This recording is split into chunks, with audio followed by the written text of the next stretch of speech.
आज का लेसन 5वां, जिसमें नए राजवंश के बारे में पढ़ेंगे। कक्षा 7 का है। 35 मिनट है। कालांश 4। सीखने के प्रतिफल या विशिष्ट उद्देश्य कहेंगे। सीखने के पैटर्न इसलिए कहते हैं क्योंकि ये भी नए पैटर्न पर आधारित है। तो विद्यार्थी नए राजवंशों के उदय, राज्यों, प्रशासन एवं भूमि अनुदान परिस्थितियों के बारे में जान सकेंगे। विद्यार्थी नए राजवंशों के उदय, राज्यों, प्रशासन एवं भूमि अनुदान परिस्थितियों के बारे में तर्क वितर्क कर सकेंगे। विद्यार्थी नए राजवंशों के प्रशासन संबंधी ज्ञान को अर्जित कर सकेंगे। विद्यार्थी नए राजवंशों के बारे में अतिरिक्त जानकारी इंटरनेट के माध्यम से प्राप्त कर सकेंगे। विद्यार्थी राजवंशों से संबंधित सामाजिक व्यवस्था को अपने समाज के संदर्भ में समझ सकेंगे। सहायक सामग्री: चार्ट, चित्र, लपेट फलक, चौक, डस्टर, संकेतक इत्यादि। विधि: व्याख्यान विधि, प्रश्नोत्तर विधि, प्रदर्शन विधि। पूर्व ज्ञान: विद्यार्थी नए राजवंशों से संबंधित सामान्य जानकारी रखते हैं। छात्रवृत्ति गिरी, विद्यार्थी गिरी। गुलाबी नगरी किसे कहते हैं? जयपुर। जयपुर राजस्थान का क्या है? जिला। जिलों का समूह क्या कहलाता है? राज्य। राज्य पर राज करने वाला कौन होता है? राजा। 7वीं शताब्दी पश्चात कौन कौन से नए राजा व उनके राज्य हुए? संभावित। उद्देश्य कथन: आज हम नए राजवंशों के विषय में विस्तार से अध्ययन करेंगे। शिक्षण बिंदु का हम 3 बिंदु लेंगे। पहला बिंदु, नए राजवंशों का उदय। विकासात्मक प्रश्न: भारत में सदियों से कौन शासन करता आ रहा है? राजा।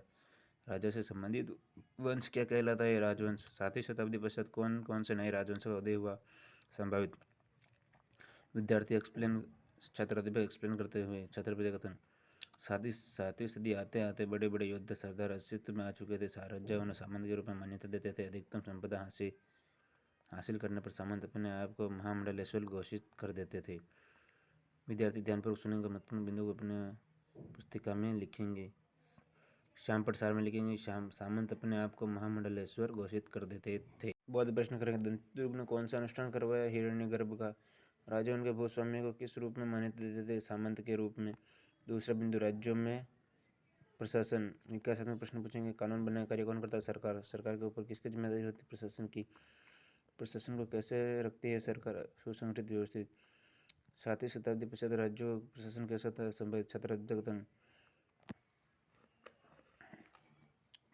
कथन किया जाएगा। नए राजाओं में कई राजाओं ने महाराजाधिराज की उपाधि धारण की। राजा सामंत और किसानों, व्यापारी तथा ब्राह्मणों के साथ सत्ता की साझेदारी करते थे। राज्यों में उत्पादक प्रथा, किसानों, पशुपालकों, कारीगरों से संसाधन इकट्ठे किए जाते थे। संसाधन उस युद्ध में लड़ने में इस्तेमाल होते थे। विद्यार्थी क्रिया में विद्यार्थी ध्यानपूर्वक समझने का प्रयास करेंगे। बौद्ध प्रश्न: उत्पादकों से क्या इकट्ठे किए जाते थे? संसाधन। राजा सामंतों को किसमें हिस्सेदारी रखते थे? अपनी सामग्री में से। इधर श्याम प्रसार लिखेंगे। नए राजाओं में कई राजाओं ने महाराजाधिराज की उपाधि धारण की। दूसरा बिंदु, भूमि अनुदान और प्रशस्ति। विकासात्मक: हमें कैसे कार्य करने चाहिए? अच्छे कार्य करने पर हमें क्या दिया जाता? पुरस्कार। राजा द्वारा जनता को पुरस्कार के रूप में क्या दिया जाता?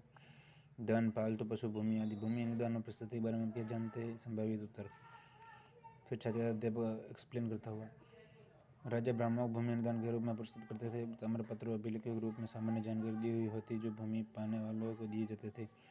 भूमि अनुदान में राजा अपने सामंतों को मुद्रा या भूमि का भाग दिया करते थे। परिस्थितियों में ऐसे ब्यौरे होते हैं जो पूरे सत्य नहीं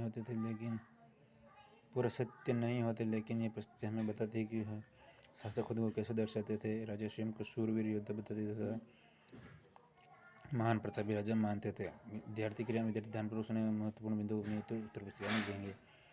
श्याम प्रसार: शॉपिंग कॉम्प्लेक्स और मॉल शहरों में होते हैं। मॉल में मॉल तो नहीं किया जा सकता। बौद्ध प्रश्न करेंगे। राजा ब्राह्मण को पुरस्कार स्वरूप क्या देते थे? भूमि। परिस्थितियों की रचना कौन करता है? विद्वान या ब्राह्मण। अब मूल्यांकन प्रश्न करेंगे। वस्तुनिष्ठ प्रश्न पूछेंगे। राजाओं ने क्या उपाधि धारण की थी? ऑप्शन: सम्राट, ब महाराजाधिराज, स महाराज, द कोई नहीं। दूसरा प्रश्न, राजा पुरस्कार के रूप में भूमि किसे देते थे? क्षत्रिय, वैश्य, ब्राह्मण, सभी। अति लघुरात्मक प्रश्न, सामंत अपने आप को क्या घोषित कर देते थे? चौथा, 7वीं शताब्दी पश्चात कोई दिए दो राजवंशों का नाम बताइए। लघुरात्मक प्रश्न, प्रशस्तियाँ क्या होती है? गृह कार्य, नए राजवंश उनके प्रशासन के बारे में विस्तारपूर्वक अध्ययन करें। अच्छा लगा लाइक करें, वीडियो शेयर करें, सब्सक्राइब करें। धन्यवाद।